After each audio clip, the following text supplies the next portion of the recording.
Welcome to the U3 Media Podcast, where our mission is to unite the world through coffee. I'm Christy Ross, and joining us today is Stephanie and Bryce Wein, founders and owners of Pinup Coffee Company. Welcome, and thanks for coming on the show. Thank you. We're excited to be here, Christy. Thanks for having us. Yeah, thanks. Absolutely. So I first like to set the stage a little. So Pinup is a brand focused on making specialty coffee accessible and approachable. And just for anyone that knows me, those are two of my favorite foundational sentiments behind any brand. So very cool that you guys stand for that as well. You are both U.S. veterans who served in the Navy and are a husband and wife team in Pinup. Did I miss anything major? I don't think so. No, I think you covered it. Yeah. Good interview. We'll see you.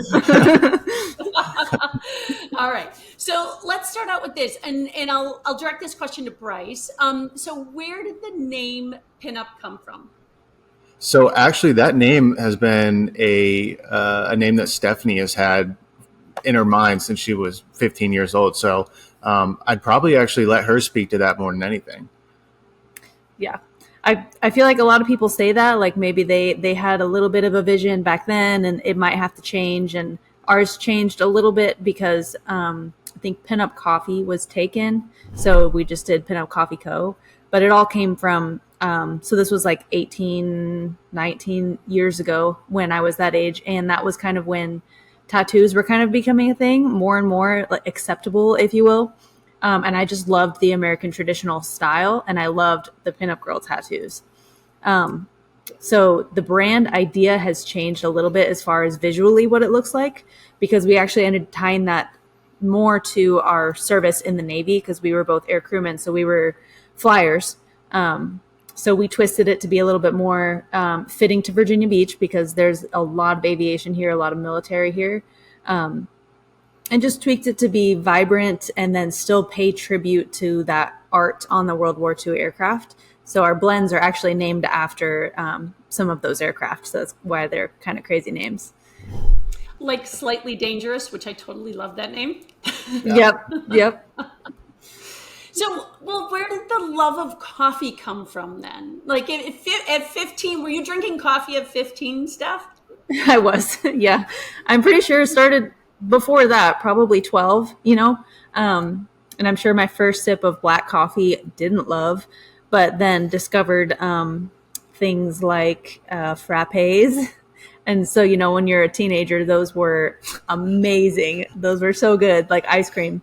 But I was just so intrigued, and it just led me down this coffee journey throughout my life to exploring all different kinds of coffee. Of course, I stopped drinking frappes shortly after as I was exploring coffee, but and everywhere I went, that's the first thing I looked for when I moved to somewhere new, got stationed somewhere new. It was where's the coffee, and then try every single thing.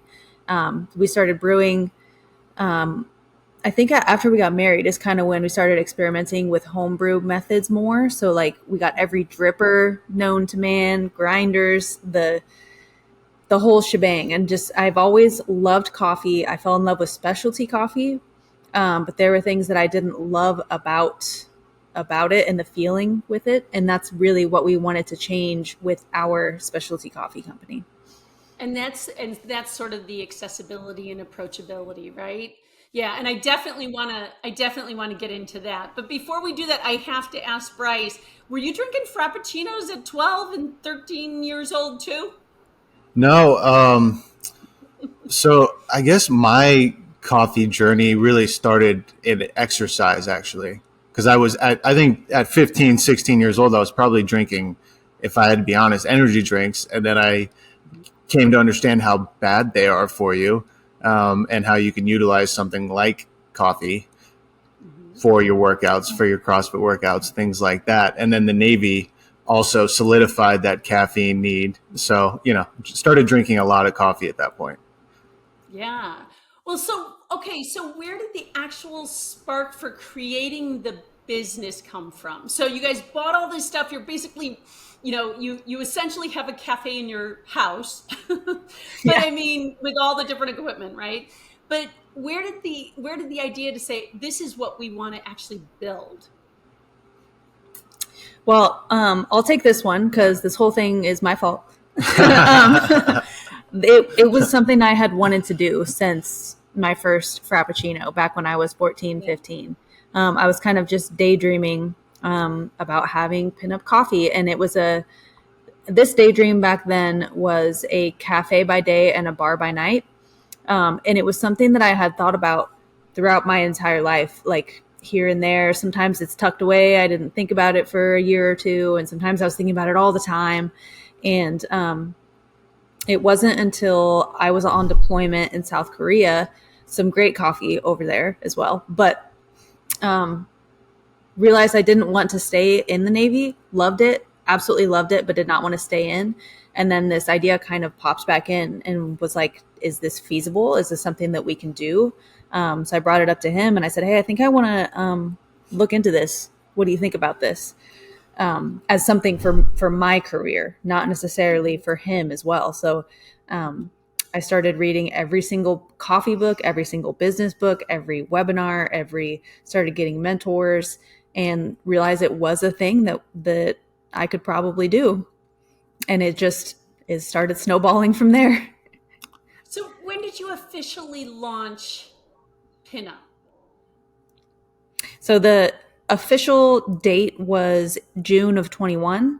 But that's just when we got the LLC. So I spent months before that, months after that, learning the craft of roasting and experimenting. And we didn't sell our first bag of coffee until October of 21. Yeah. Okay, got it. So Bryce, were you in the background just sort of, either helping emotionally support her, or were you actually coming in, sort of doing some of this stuff with her, reading the books or, crunching the numbers? Yeah. Well, I'm always going to be there for the emotional support. That's kind of part of the gig as a husband. But, when I got that text, she was in South Korea when I got that text that said, hey, I think I want to do this. What do you think? And I said, sounds good. I never imagined it would turn into this, and then the Amazon cart started filling up with books and all these sort of things. But when she actually started making moves towards finding a roaster, making plans towards the business itself, I was definitely in more of like a support role at that point because we had a plan leaving the Navy. I was leaving the Navy, at about the same time. And our plan was that I was going to go with software engineering so that we had some income, and then which would allow for this business to develop out while still maintaining a life and being able to pay the mortgage. And then it quickly became such that I needed to step in. She looked at me one day. We had been flyers and we had been flying during the day, working for the Navy during the day and then coming home, and she was roasting all weekend, and we were packaging and labeling and handwriting, tasting notes on bags and on labels, and taking coffee from one place to the other. So for a while I was a helpful pack mule. And then once things started to develop out even more in a business sense, I guess, in an operational way, that's when I stepped in and really jumped on board and went beyond that just support role to more of to a full-time role. Yeah. So I gotta ask this question in building a company, because I've seen it done both ways. Some people just jump in with 2 feet and just say, this is what I love to do and I'm going to figure it out. And other people actually will go through, they'll build, let's call it the spreadsheet, and they'll say, okay, what is this? They'll build out a financial projection model, and, they'll test a number of things. And they put up a full on business plan. Like, which one was your approach?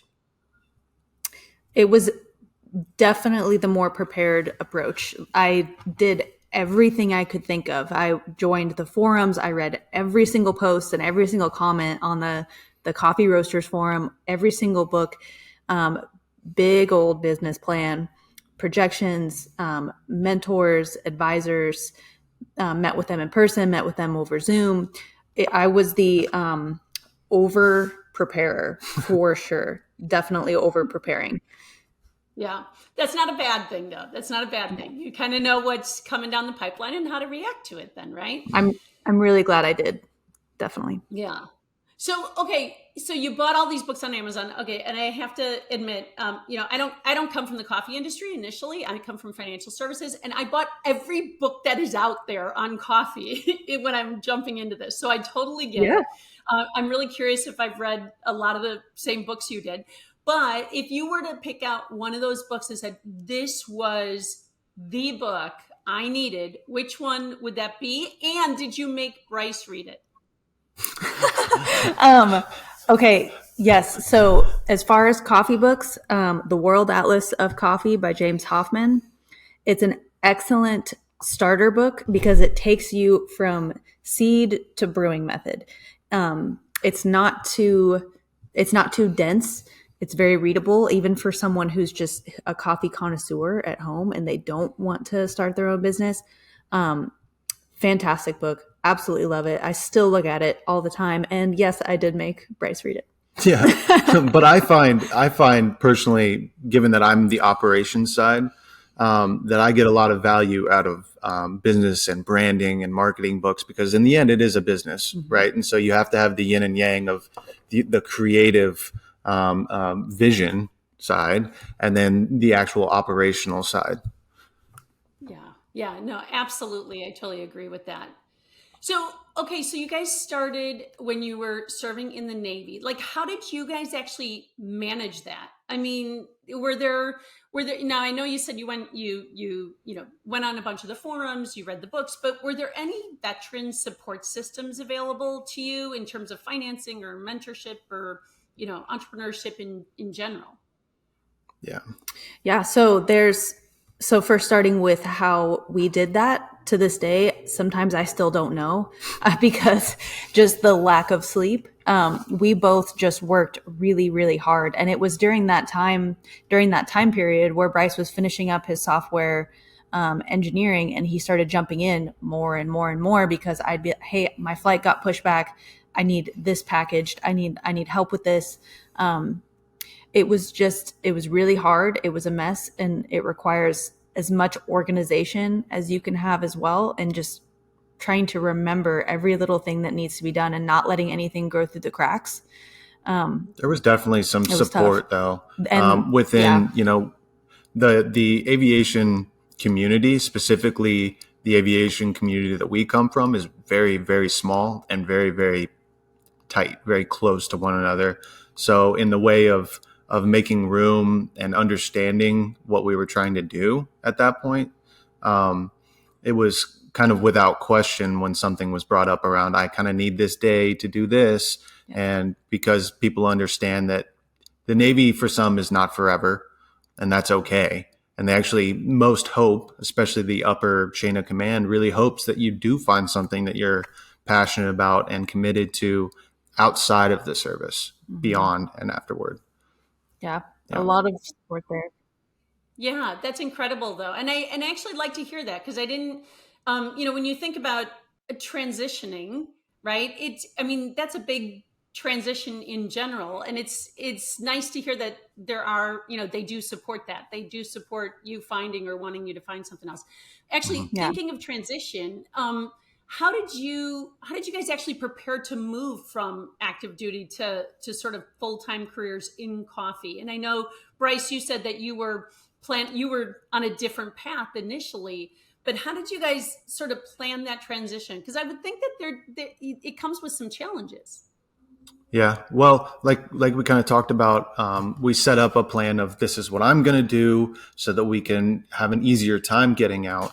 But then the military also offers some opportunities for bridging that gap while you're still in. So there's some opportunities where they will pay for schooling, for instance. So I got paid, I still got my military pay while I was going to school for software engineering. Steph can speak to hers, but she did something called Skill Bridge, which is just that. It's bridging the gap between your service and civilian world, so that you come into the civilian world with skills that you can take to your next job or possibly stay there. Yeah. And That's there perfect. Yeah. there are a lot of resources. So if anyone is in the military or a veteran and looking to start their own business, not just coffee. I mean, there's the VBOC, there's all sorts of free mentors like SCORE, the SBA, on kind of on your last question. And the VBOC is fantastic. So those my mentor will come to the shop sometimes just to say hi. He'll get coffee and he'll check in on what are you guys doing for this, this, and this? What are the goals for this? And then my SCORE mentor helped me tremendously with business plan and cost of goods. So those people are absolutely amazing. And then for me, my transition, I did a skill bridge program, which is fairly new for the military, but you are technically still in, so you still are getting your paycheck, and then they will let you do 3 or 4 months of an internship, basically, with an approved company. Okay. So I got to do one with Born Primitive. Their headquarters is here in Virginia Beach, so they're an athletic apparel clothing company, also veteran owned. And I sent them my resume, and I clearly had Pinup Coffee all over it. And I was very transparent with them, and I said, "Hey, I'm not looking to stay once my skill bridge is over. I have my own plans, but I would like to learn and kind of dig into e-commerce and marketing and sit in on their meetings." And I got to do all of that. And that was a really great takeaway. So if you're thinking about getting into something else after the military, you're in the military, definitely SkillBridge. And SkillBridge was with someone who means something, because there's some just trying to get away from duty, potentially. Do it with somewhere where you can learn something and potentially maybe you want to stay there. So we actually just got SkillBridge approved as well. That's awesome. Oh, I love that. And I love hearing giving back, like doing, something that worked really well for you to turn around and sort of, pass the torch in that sense. Right. Absolutely. So one of the things, when you guys came together and said, okay, we're going to actually work together here, were you worried a little bit of how you were going to separate personal and business? My husband and I actually just started this together. We've been married for 28 years, and we're figuring it out. Mm-hmm. You really have to set boundaries around certain things, at least in my world. But were you guys worried at all? Well, I think what you just said is the most important thing, setting boundaries. Not necessarily worried, right? We were both kind of headstrong people while we were in the Navy. We liked being, we liked being in charge of the groups that we were a part of. We liked, because we just took ownership of things. And so oftentimes two headstrong people can end up butting heads and, ramming each other in that way. But, it was a learning experience along the way. And then something that really defined our growth in respect to working together was one night we outlined exactly what each person's duties are. We separated it so that we were able to take ownership of our own piece, of our own half, really, so that we weren't stepping on each other's toes. So there was no, oh, I thought you were going to do this. I thought you were going to do this. Well, you said, Mm-hmm. Yeah. Yeah, that's so important. I think you nailed it. That is like probably some of the best advice, you could give to a husband and wife team. Right. And it sounded like you almost said the word alpha, because my husband and I are definitely both alphas. We're both decision makers, and it's 100% that same type of situation. But you're right. Right. Drawing the line, dividing and conquering. We've done that in our marriage with raising 3 kids. And it's kind of like you take those same things that have worked there, and you can apply them to the business too. And it probably even applies to if you were to go into the coffee business with a partner, that wasn't your husband or wife. Maybe it's your best friend, because a lot of times businesses can create rifts between friends and things like that. But just defining out, communicating, really. Mm-hmm. Yep. Communication. You're spot on. Okay, so now you guys have worked together for a couple years. And you've obviously been married too, but from a when I like to ask this question about individuals, how they would describe themselves in 3 words, but I'm going to actually ask Bryce to describe Steph in 3 words and Steph to describe Bryce in 3 words. Steph, you want to go first? No.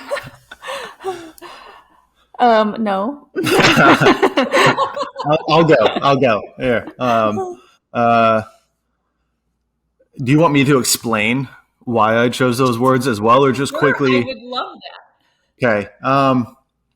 Zealous, and not in an overbearing way, just because she cares so much, and it's not just care for what she does; it's care for how she does it. Stoic, when we're going through tough times with things, when we are learning something new, when a shipment of something doesn't show up when it was supposed to show up. You don't see it in her face. She doesn't wear it on her sleeve. She doesn't let it affect how she communicates with customers or with our employees.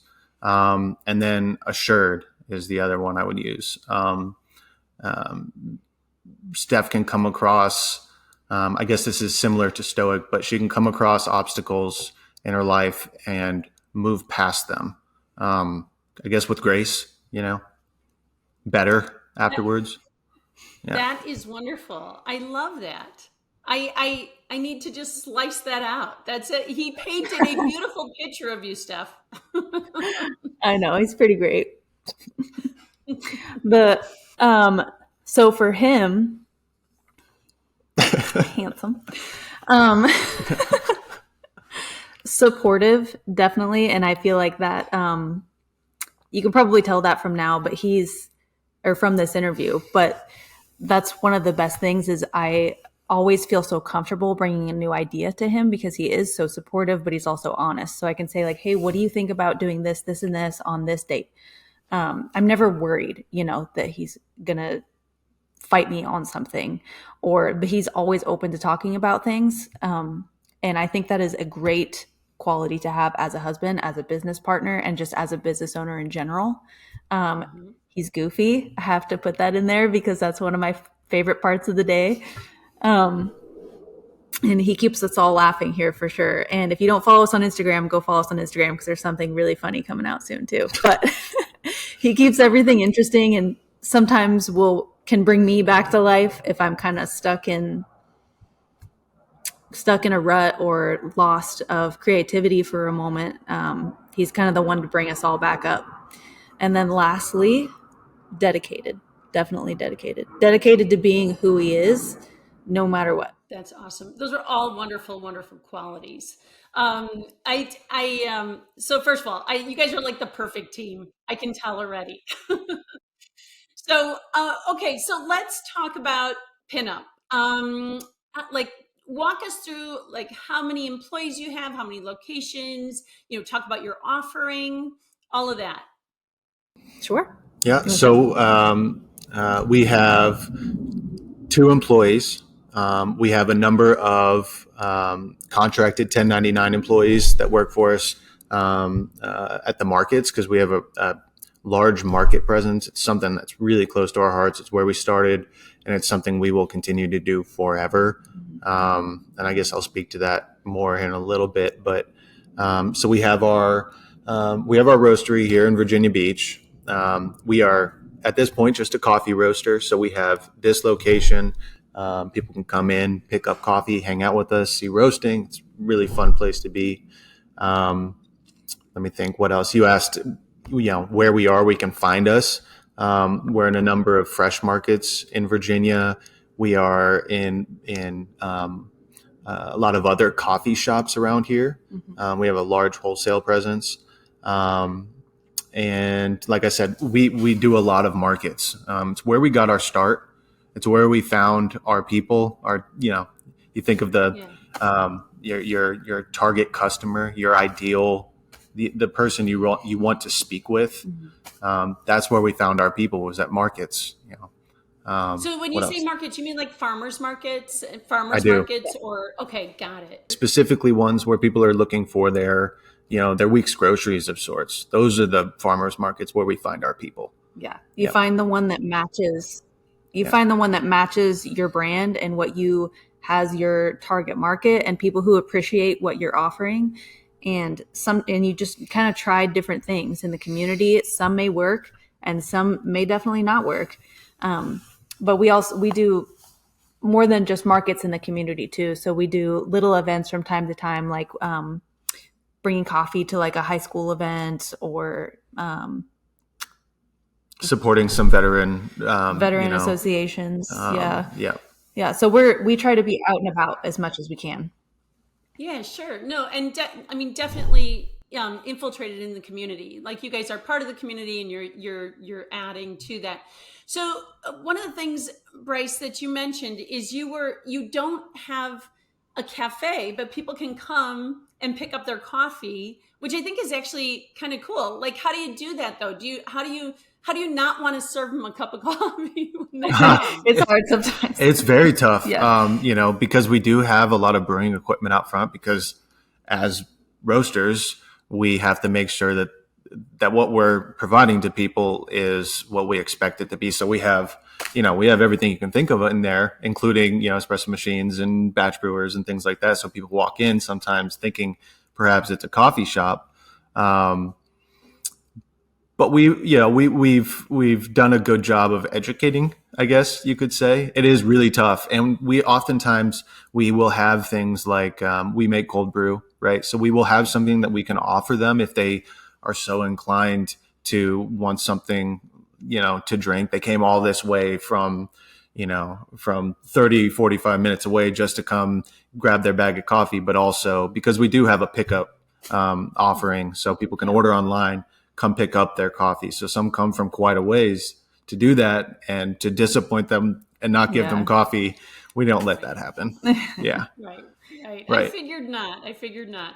So okay. So one of the questions on when I'm going to go back to sort of that approachability and accessibility, because obviously even with what you guys are doing, you could do it where it's only online or you got to pick it up at the window, but you guys are like welcoming people in. So that alone is sort of this, approachability, accessibility, but that phrase or those pillars, I know are much broader reaching, if you will. So go into that a little bit, and a little bit about sort of the importance of projecting that through your brand. It's the most important thing to us in our business, and we think about it, talk about it, and do it every single day.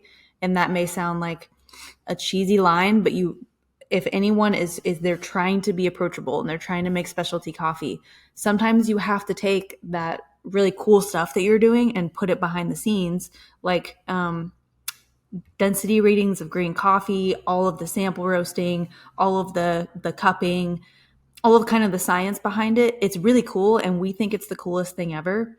But to the consumer who is just kind of getting into better coffee, that's going to be extremely overwhelming. So it's something that maybe we have to remind ourselves of and just meet the customer where they are. So whether they're already experimenting with coffee, they're just making their moves from Folgers or something, it's something that we have to live by and sometimes remind ourselves of every single day if we're writing something. Like, hey, maybe say this a different way. It is at the forefront all the time, and it's something that we will not waver on either. So I feel like that could be, if someone's looking to start a coffee company and they want those same values, I can feel like there's a tendency of, as the owner gets more experience years in, and they're like, oh, I've had these customers for a couple years, like they know what this means and this means and this means. Don't make that assumption. Let's stick to what you are trying to portray at all times. And being welcoming is our number one. Absolutely. Be kind, be welcoming. If someone says they do something crazy, like boil their coffee on the stove, and then we've heard some pretty crazy ones out there. Right. just be with people. There's no need to help them in their journey. Yeah. That's the approachable part. Yeah. Help them. Yeah. You're there to help them. Yeah. And that even influences the offerings that we have, the coffee offerings that we have. We like to say that we have blends for people to be introduced and fall in love with, and have as their go-to morning cups.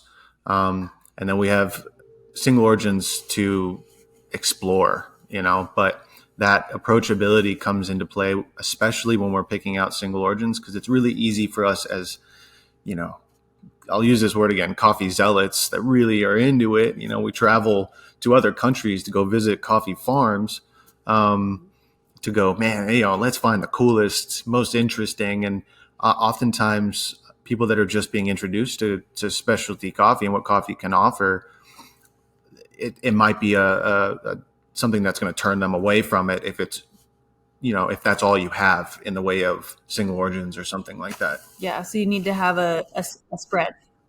Yeah. A balance, right? Something for everyone. Yep. Right. I love that. And there are companies that say exactly what you guys are portraying every single day, but they don't hold on to it. So I love how you guys are actually continuing to carry that through, even as you learn more yourselves. But love that. Absolutely love that. So, okay. How do you keep your veteran roots alive? It's quite a bit. We do a lot. So given that, something we used to offer was what we called the wardroom. And for those that don't know, a wardroom is where the officers, it's like the officers' mess. It's only for officers. It's for pilots and things like that. They would order these, larger bags, and we call them the wardroom bags. And from the very beginning, we've been supporting those sort of groups and deployed groups on carriers and things like that. We'll send them out, hundreds of pounds of coffee at a time. And we have a program where we give them basically wholesale pricing, kind of in that way, because it's military pricing, right? It's what we do for those that specific, oftentimes deployed. So in that way, we support the veteran community. Yeah. We almost treat it like another sales channel, although it's not necessarily about sales. For deployment coffee is what we do this for. If people reach out, we basically have it's kind of its own program. Like there's referrals in there too. There's really, really great pricing. We do everything we can to make sure it gets to the boat as fast as possible or wherever it's going. So it's kind of its own little thing. It's not wholesale. It's not retail. It's kind of its own thing for us. And then we do, we're very involved with the VBOC here as well. And we've done a couple conferences. So we just went to the NASWA conference in DC, had a little panel there. A couple women-owned business panels. Just anything we can do to help people, even if no questions come from it, or if 100 questions come from it. We want to stay in that community because that's where our roots are. Yeah. And you guys, sort of exemplify, giving back in all of the different channels that you guys have touched or been touched by, over the years. So I love seeing that. So you guys, I saw you had just referred to like speaking on veteran panels. And I know earlier you were talking about going into the schools. When you guys are out there speaking, what are you normally talking about? Are you talking about building a business? Are you talking about being part of the Navy? Are you teaching how to brew coffee or roast coffee? Like, what are the main things that you guys are out there talking about? Yes. Yes, right. So at these veteran conferences, for instance, veterans are hardworking people. When they get out, they're not looking to just go work somewhere. They want to start something of their own. And so they're really receptive to those that have done it. And so these veteran conferences are really important in that they'll have a panel of new, or oldest, newest, kind of in an order. So these veterans get to see kind of the progression of business. And so for us, it's speaking to like what we've experienced in the first 2 years, for instance. And then what we've found to be really important as far as holding on to just through experience, and then giving them resources too. Like I will talk up the VBOC all day, especially to veteran entrepreneurs, because it's not something that someone would want to pass up on. That's a invaluable resource. Yeah, totally agree. Okay, so what would you say is one of Pinup's top successes? And, so what is it? And then why would you say that it was successful? Mm-hmm. So this might be a little not what you expected, but every time that we get a review on whatever platform it is that is specifically pointing to who we are as a company, who we are as people, and how they feel about the brand, right? If you make good product, that's fantastic. There's a lot of people making great products out there in this world, but we really love to know that our mission is coming across in a way that we were hoping it would, that we work really, really hard to portray in how we communicate with people, how we interact online and social media, on our website, and all of these places, to make that cohesive brand image, because the brand really, the brand isn't what you say it is. The brand is what other people say it is, what your customer says it is. So for us, that's every time we get one of those where they're talking about who we are and who the company is, that's It's pretty big time amazing. success. Okay, so just your answer alone on that totally shows that that is what you guys are all about. So I love that. I think that's my favorite answer ever on Thanks. So what about top failures, and what did you learn from it? Maybe it's something you didn't expect. What would you say is sort of your top failure? You walked away with something that you learned. We were thinking about this the other day, and we couldn't think. There's definitely a lot to learn, and there can be little mess ups, but we put a lot of work into decision making and planning ahead of time. So hopefully we don't have any massive failures. That being said, sorry, go ahead. No, go ahead. I was just going to say that, I guess if you retrospectively, you can look at things as failures, but what you don't know, you don't know. So, at those certain points where maybe somebody outside third party with no personal stake in the matter could have looked at you and said, hey, that was a mistake to not do this at this time, or that you did this at this time. We didn't feel like they were failures in that moment. We were making decisions and learning from them later with a positive feedback loop of sorts. So, yeah. Yeah.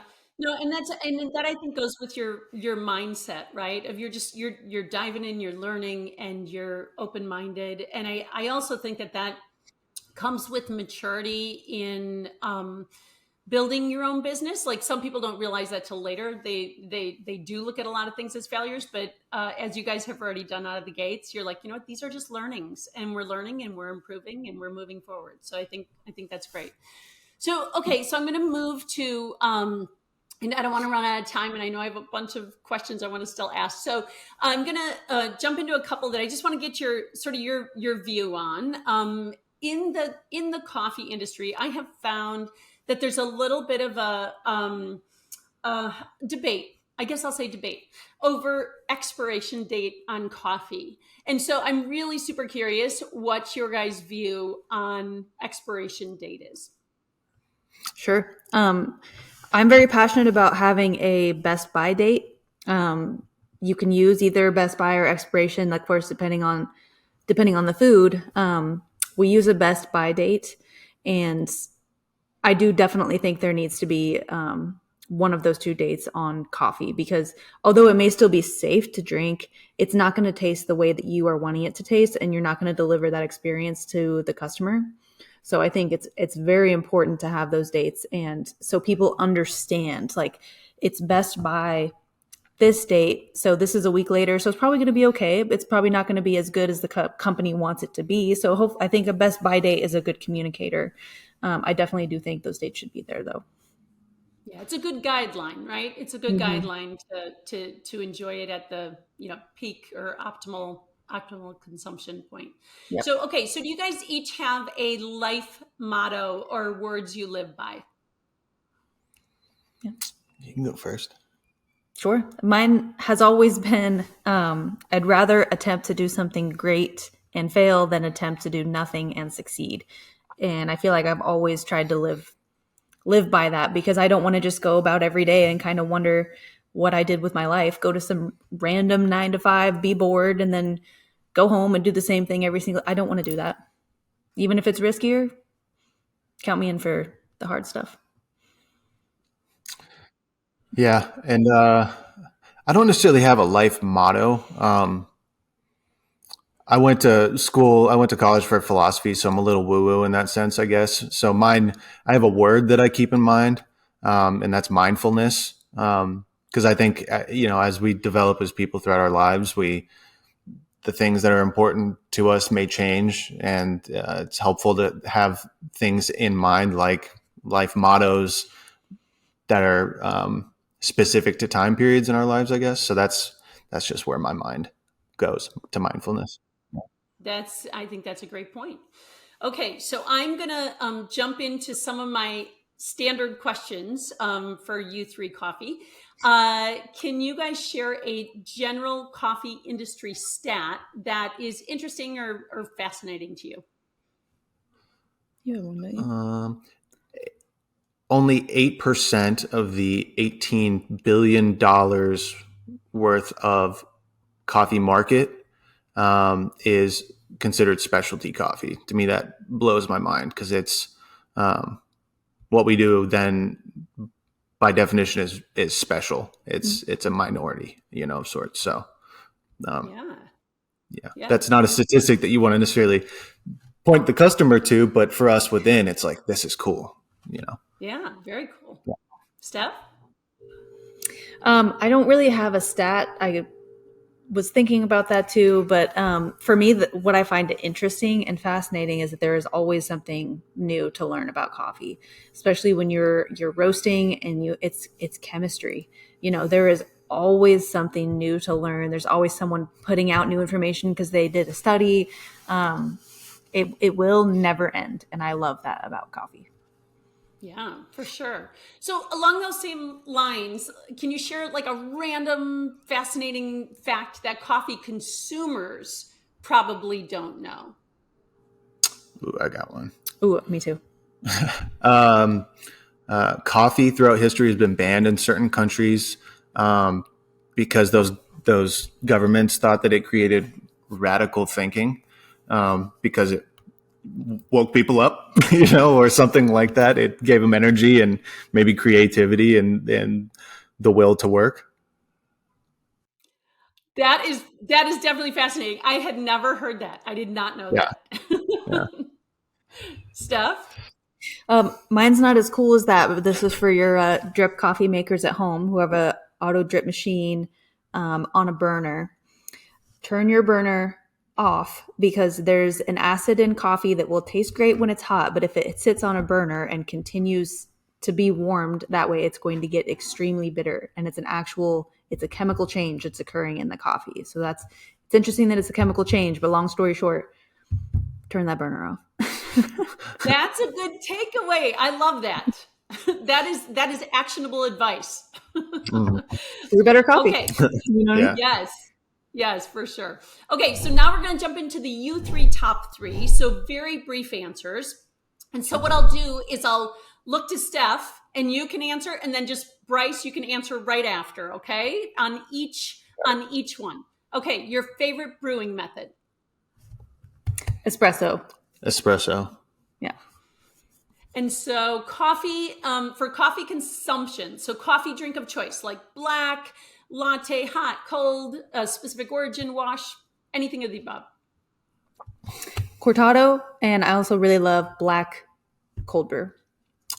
Anything we source, sample roast, and then get to try. So everything. So everything. Yeah, it's cool. It's awesome to stand back and look what you've done, Yeah, for sure. Yeah. Okay, how many cups of coffee do you drink per day? That's kind of a rigged question because I don't know. It depends on the day. Typically, one triple shot. I'm very sensitive to caffeine, so one triple one triple shot espresso. A latte in the morning, and then dependent on what the business requirements are, right? Tasting or cupping, things like that, or what I'm handed. Yeah. More. At least 4 to 6. Perfect. That is perfect. Oh my God. Well, I want to just come by and like hang out with you guys and just see everything you're doing. So I got to make sure I make my way there at some point. And so before we do wrap up, I first want to thank, I want to take this opportunity to thank both of you for your choices and sacrifices in serving our country. So thank you for that. And thank you for bringing your drive and determination and approachability to specialty coffee, like for any and all coffee consumers. So I totally love that. And I wanted to make sure that I took a second to say that to you. And now lastly, yeah, of course. So lastly, I want to give you an opportunity to share where someone can learn more about you and Pinup. Sure. So if you're in Virginia Beach, which hopefully you can make your way up this way to see us at some point, come on by the roastery. You can pick up coffee here. You can see what's going on. Every now and then we have some kind of classes and stuff like that going on too. Find us online at pinupcoffeeco.com. Our Instagram, our Facebook, and every other handle is Pinup Coffee Co. That is perfect. All right. Well, thank you so much for joining us. What a great story all around. And of course, thank you for helping us unite the world through coffee. Thank you, Christy. Absolutely. Thanks for including us. Yeah. Absolutely. And thanks to you, our followers, for joining us at U3 Coffee. We'll see you next time.